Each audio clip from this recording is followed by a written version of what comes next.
Hi guys, welcome to Priya's cooking. நான் தான் உங்கள் பிரியா. இன்றைக்கி ரொம்பவே சூப்பரான ரெசிபியோடு வந்திருக்கேன்.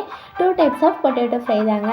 அதாவது சின்ன குழந்தையிலேருந்து பெரியவங்க வர எல்லோரும் பொட்டேட்டோவை அவ்வளோ லைக் பண்ணி சாப்பிடுவாங்க இல்லையா? இந்த வீடியோவை ஃபுல்லாக ஸ்கிப் பண்ணாமல் பாருங்கள். ஃபைனலாக எந்த பொட்டேட்டோ ரெசிபி நல்லா இருக்குன்னு நீங்களே கமெண்ட் பண்ணுங்கள்.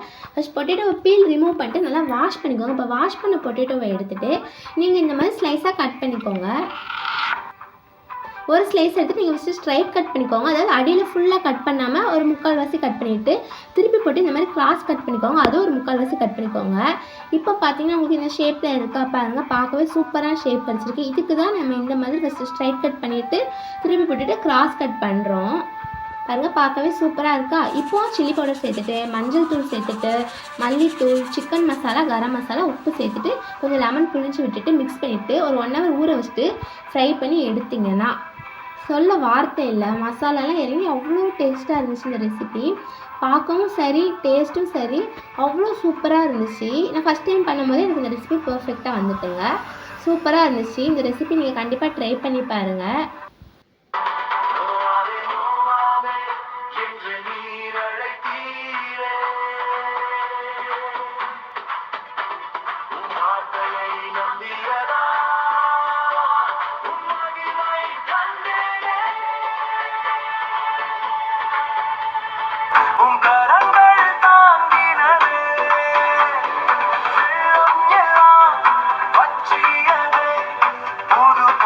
இன்னொரு டைப் ஆஃப் பொட்டேட்டோ ஃப்ரை பண்ணலாமா? பொட்டேட்டோவை இந்த மாதிரி கழுவிக்கோங்க. தோல் ரிமூவ் பண்ணிவிட்டு இல்லை உப்பு லெமன் புளிஞ்சு விட்டுட்டு கொஞ்சம் கார்ன்ஃப்ளவர் சேர்த்துட்டு ஒரு ஃபேன் காற்றுல நீங்கள் வந்து ஒரு 1/2 hour கொஞ்சம் அப்படி காய விட்டுட்டு இப்போ சூடான பாத்திரத்தில் எண்ணெய் ஊற்றிட்டு நல்லா எண்ணெய் கொதிக்க ஆரம்பிச்சுன்னா ஒன்றா நீங்கள் பொட்டேட்டோவை சேர்த்துக்கலாம்.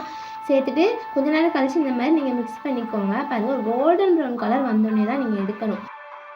இதில் மசாலா தேவைனாலும் நீங்கள் மசாலா ஆட் பண்ணிக்கலாம். நாங்கள் சாஸ் வச்சு சாப்பிட்றதுனால மசாலா சேர்க்கலை. ஸோ இந்த மாதிரி இதே சூப்பராக தான் இருந்துச்சு. நீங்கள் தேவைன்னா கொஞ்சம் மசாலா சேர்த்துக்கோங்க. பாருங்கள், பார்க்கவே எவ்வளோ கிறிஸ்பியாக எவ்வளோ சூப்பராக இருக்குன்னு.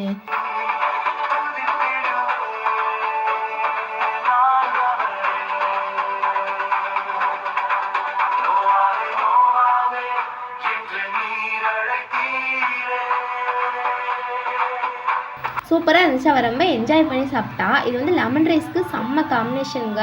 முக்கியமாக என்னோடய ஃபேவரட் கர்ட் ரைஸ்க்கு சூப்பராக இருக்கும். நான் அடிக்கடி கர்ட் ரைஸ் பண்ணோம்னா இந்த பொட்டேட்டோ ஃப்ரை வச்சு தான் சாப்பிடுவேன். சூப்பராக இருக்குங்க. ஒரு பக்கம் crunchy wave potato fry ready, இன்னொரு பக்கம் கிறிஸ்பி ஃப்ரெஞ்ச் ஃப்ரைஸ். உங்களுக்கு இந்த பொட்டேட்டோ ஃப்ரை ரொம்ப பிடிச்சதுன்னு கமெண்ட்டில் சொல்லுங்கள். இந்த வீடியோ பிடிச்சதா லைக், ஷேர், சப்ஸ்கிரைப் பண்ண மறக்காதீங்க. பாய்.